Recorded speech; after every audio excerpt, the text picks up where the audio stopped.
Hello everyone, this is Chirag Jain. Welcome to 1% Daily. So this is our 14th lecture in the organizational theory series. इस lecture में हम अपना नया chapter that is power को start करेंगे, which we will hopefully complete in upcoming 2 lectures including this lecture. So power होता क्या है, देखो, ability of a person which enables him to affect others behavior. So एक ऑर्गेनाइजेशन में किसी person की एबिलिटी जो अपनी एबिलिटी से दूसरे पर्सन के बिहेवियर को इन्फ्लुएंस कर सके, that is power. It is ability to get things done by the way one wants them to be done. हम उस तरीके से चीज करवा पाए दूसरों से जिस तरीके से हम चाहते हैं, दैट इज द पावर.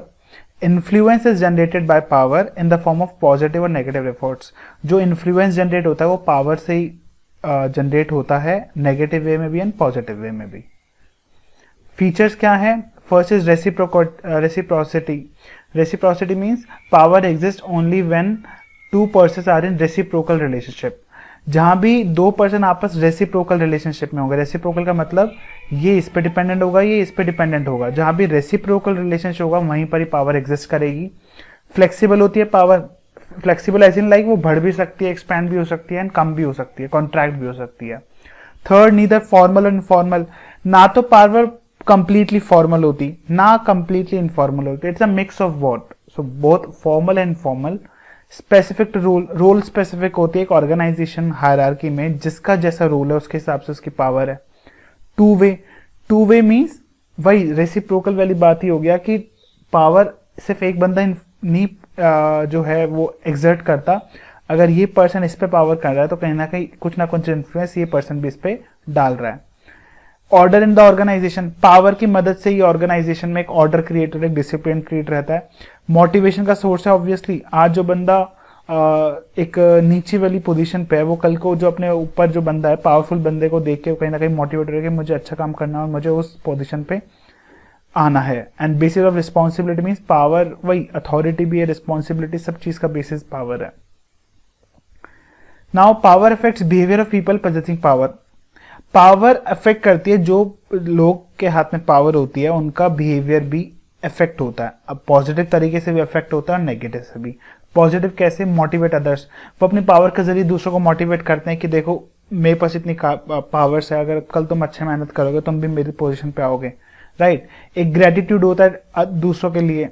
एक थैंक्स गिविंग एक फीलिंग होती है. Empower everyone. एक अच्छा इंसान होगा, एक पावरफुल इंसान होगा तो वो दूसरों को एम्पावर करेगा अपने पावर के थ्रू. दूसरों का डेवलपमेंट के बारे में सोचेगा खुद के साथ साथ. Sense of responsibility. पावर से पावर के साथ रिस्पॉन्सिबिलिटी भी आती है. Right. So there is a sense of responsibility एक पावरफुल पीपल के पास.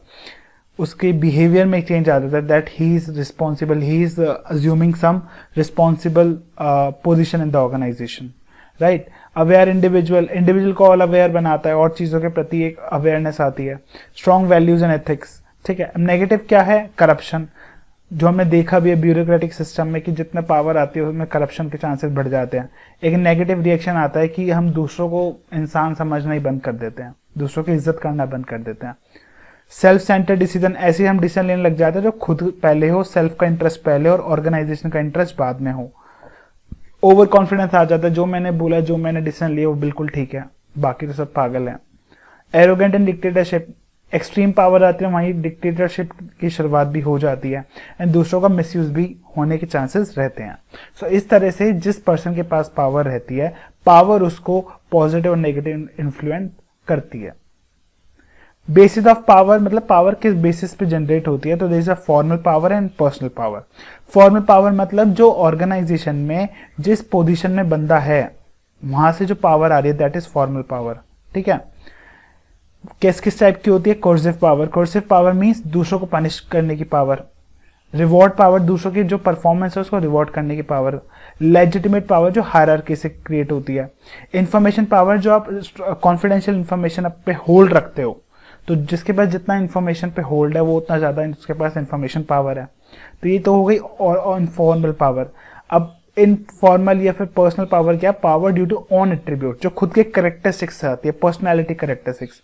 चेरिस्मेटिक, एक्सपर्टीज, पब्लिक लाइकिंग कि लोग पसंद करते हैं तो कहीं ना कहीं उसके पास एक खुद ही पावर आ गई इनफॉर्मल तरीके से. ठीक है. These are the 2 basis of power. Power के सोर्सेस क्या है? पोजीशन पावर, आपकी पोजीशन जो है ऑर्गेनाइजेशन में वहां से पावर आ रही है। पर्सनल पावर, इंडिविजुअल के कैरेक्टरिस्टिक्स उसके पर्सनालिटी के हिसाब से।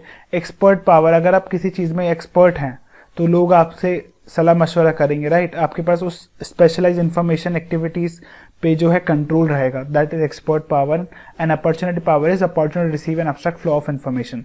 तो जो इन्फॉर्मेशन का फ्लो आपके पास कंट्रोल करने का जितना पावर है उतने ज्यादा आपके पास अपॉर्चुनिटी पावर रहती है। So these are the 4 sources of power. अब क्या बोल रहे हैं, basis and source of power can not work in isolation. मतलब जो हमने बेसिस डिस्कस करे, ठीक है, बेसिस जो हमने डिस्कस करे थे ये वाले फॉर्मल एंड इनफॉर्मल या पर्सनल, और सोर्सेज डिस्कस करें, they can not work in isolation, they are interdependent to affect and get affected. वो बेसिस सोर्स को अफेक्ट करता है एंड सोर्स बेसिस को अफेक्ट करते हैं। कैसे? क्या रिवॉर्ड पावर जिसके पास हमने होगी, रिवॉर्ड पावर मीन जो परफॉर्मेंस को रिवॉर्ड करे, जिसके पास जितनी ज्यादा यूज करेगा उससे उसका रेफरेंट पावर बढ़ेगा। रेफरेंट पावर का मतलब एक तरह से पर्सनल पावर ही हो गया कि जो कि पर्सनालिटी से जनरेट हो रही है, बंदे की पर्सनालिटी ऐसे कि वो पावर एग्जर्ट कर पा रहा है। तो जो जितना ज्यादा रिवॉर्ड पावर एग्जर्ट करेगा उसकी रेफरेंट पावर बढ़ेगी। ऑब्वियस सी बात है, आप दुनिया के जो है आपकी जो अंडर एम्प्लॉयज है, आप उनकी परफॉर्मेंस को देख कर प्राइज कर रहे हो, बोनस डिसाइड कर रहे हो, तो कहीं ना कहीं वो आपको चाहेंगे, आपसे बात करना चाहेंगे, आपके जैसा बनना चाहेंगे, आपके जैसा सोचना चाहेंगे, तो रेफरेंट पावर ऑटोमेटिकली इंक्रीज होगी। अब रेफरेंट पावर जब इंक्रीज होगी तो वो सारी की सारी पावर्स, जो जितनी भी पावर्स है सबको बढ़ा देता है कहीं ना कहीं, ठीक है। With increase in legitimate power, जैसी लेजिटिमेट पावर बढ़ती है, लेजिटिमेट पावर कौन सी है, जो कि एक ऑर्गेनाइजेशन हायरार्की से क्रिएट होती है, ठीक है। लेजिटिमेट पावर बढ़ने से सारी पावर इंक्रीज हो जाती है। Now power structure. Power structure देखो, एक वर्टिकल स्प्रेड ऑफ पावर होता है, एक horizontal spread. Vertical spread means based on line concept of organization, जो हमने लाइन ऑर्गेनाइजेशन डिस्कस किया था, जहां पर जो अथॉरिटी रिस्पॉन्सिबिलिटी रिलेशनशिप है वो authority flows from top to bottom and responsibility flows from bottom to top. तो उस तरह के ऑर्गेनाइजेशन में इस तरह का स्प्रेड होता है पावर का। Responsibility to produce and result, basically जो नीचे सबसे वर्कर है उनकी रिस्पॉन्सिबिलिटी है कि एंड रिजल्ट आपको प्रोड्यूस करना है। Different person hierarchy, different power and linkages with the quantum of working in position. जो भी लाइन ऑर्गेनाइजेशन में बंदा जो ऊपर है, फिर नीचे है, उसके नीचे, उसके नीचे, सबके अपने काम के हिसाब से पावर्स है, that is vertical spread. Horizontal spread होता है बिटवीन डिफरेंट फंक्शनल, जैसे हमने फंक्शनल डिफरेंशिएशन पढ़ा था, so it's marketing department, HR department, finance department, sales department, production department. तो जिसके पास जैसे फंक्शन है उसके हिसाब से उसकी पावर है। Different person have different power to discharge the respective functional activities and goal. जिसके डिपार्टमेंट के गोल्स हैं, जैसी जिसकी एक्टिविटीज हैं, उसके हिसाब से उनका पावर का डिस्ट्रीब्यूशन है। So this is horizontal spread of power. Negatives of power, powers के जितने फायदे उनके नुकसान भी हैं। नुकसान कैसे हैं? Use of resources for self interest, जो रिसोर्सेज ऑर्गेनाइजेशन के भले से पहले सेल्फ का कहीं ना कहीं यूज होना शुरू हो जाता है। Self over organization, self interest पहले आ जाता है, ऑर्गेनाइजेशन का इंटरेस्ट उसके पीछे रह जाता है। Change for sake of change, हम ऑर्गेनाइजेशन में चेंज लाते हैं जस्ट चेंज करने के लिए, मतलब नाम का चेंज करना, ठीक है। Reduction in organization overall moral and strength, सबके अंदर कहीं ना कहीं एम्प्लॉयज के अंदर भी जो ओवरऑल मोरल था, स्ट्रेंथ है, वो कहीं ना कहीं रिड्यूस हो जाती है। मोरल वैल्यूज से डिपार्चर हो जाता है। गोल डिस्प्लेसमेंट, गोल डिस्प्लेसमेंट मतलब जो आपने ओरिजिनली गोल डिसाइड किया था वो तो कहीं ना कहीं दब गया है, उसके बदले कोई और गोल्स आ गए हैं, वही कि सेल्फ आ गया है, पहले ऑर्गेनाइजेशन था अब सेल्फ है पहले। Continuous fair in minds of everyone, सबके माइंड में कहीं ना कहीं चिंता रहती है कि पावर का मिसयूज कैसे हो रहा है या हो सकता है, right. So these are the negatives of power. Next is tools of handling. Tools of handling powers को हैंडल कैसे कर सकते हैं। जॉब एंड रोल क्लैरिटी, जिस पर्सन की जैसी जॉब है और जैसे उसका रोल है उसको बिल्कुल क्लियरली डिफाइन करो, तो कहीं ना कहीं जो उस पोजीशन से एसोसिएटेड पावर उसका मिसयूज नहीं होगा, है ना। Second is well defined organization goal. Well defined organization goals कैसे, जैसे हम अगर ऑर्गेनाइजेशन गोल्स को बहुत अच्छे से डिफाइन करेंगे तो चांसेस है कि जो सेल्फ ओवर ऑर्गेनाइजेशन आता है वो चांसेस है कि वो नहीं होगा या कम होगा। Subordinate of individual of organization goals, कि इंडिविजुअल गोल्स को हमेशा नीचे रखना चाहिए ना, ऑर्गेनाइजेशन को सबसे ऊपर रखो और दोनों को मैच करो कि इंडिविजुअल गोल्स अलग तो नहीं है। ऐसा कुछ होना कि अगर ऑर्गेनाइजेशनल गोल्स अकम्प्लिश हो तो इंडिविजुअल गोल्स अपने आप ही हो जाएं, राइट। इफेक्टिव MIS में मैनेजमेंट इंफॉर्मेशन सिस्टम, तो जितना अच्छा एक रिपोर्टिंग कल्चर रहेगा, जितना अच्छा एक मैनेजमेंट इंफॉर्मेशन सिस्टम रहेगा, उतना अच्छा चांसेस है कि पावर मिसयूज नहीं होगा। स्ट्रॉन्ग कम्युनिकेशन नेटवर्क रहेंगे हर लेवल पे। अगर स्ट्रॉन्ग कम्युनिकेशन नेटवर्क है तो इन्फॉर्मेशन का फ्लो है उस पर किसी पर्टिकुलर पर्सन का कंट्रोल नहीं होगा या कम होगा। फेयर अप्राइजल इवैल्यूएशन सिस्टम, सब ज्यादा ऑर्गेनाइजेशन पॉलिटिक्स ना इसमें होती है अप्राइजल में। अगर आप प्रैक्टिकली बात करूं तो अगर अप्राइजल सिस्टम इस तरह का हो जहां पर किसी पर्सन के जो व्यूज हैं वो इन्फ्लुएंस ना करें, तो वहां पर चांसेस है कि पावर बहुत अच्छे से मैनेज हो सकती है। Well establish resource distribution policy, जो रिसोर्स डिस्ट्रीब्यूशन पॉलिसी है वो एक बहुत अच्छे से स्टैब्लिश की जाए जहां पर कोई पर्सन या वन पर्सन या ग्रुप ऑफ पर्सन को चेंज ना कर पाए easily for their on self interest. Peer pressure against policies, तो पीयर प्रेशर में बात करें, अगर हर पर्सन अपने पीयर को भी कंट्रोल रखेगा, मतलब एक तरह से अगर ये बंदा कुछ गलत काम करेगा तो चलता है यार वो मेरा जो कलीग है वो क्या बोलेगा, तो इस तरह का कुछ सिस्टम रहेगा, पीयर प्रेशर रहेगा, तो वो कहीं ना कहीं पॉजिटिवली इन्फ्लुएंस करेगा ऑर्गेनाइजेशन बिहेवियर को।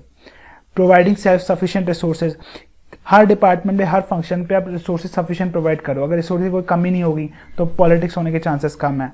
And lastly strengthen formal and formal networks, formal organization के साथ साथ आप इनफॉर्मल को भी इक्वली एंड बहुत स्ट्रॉन्ग तरीके से उसको स्टैब्लिश करो, ठीक है। So these are the various tools to handle the power in the organization. So here we have discussed few topics of this chapter and remaining topics we will discuss in next lecture. Thanks for watching this video.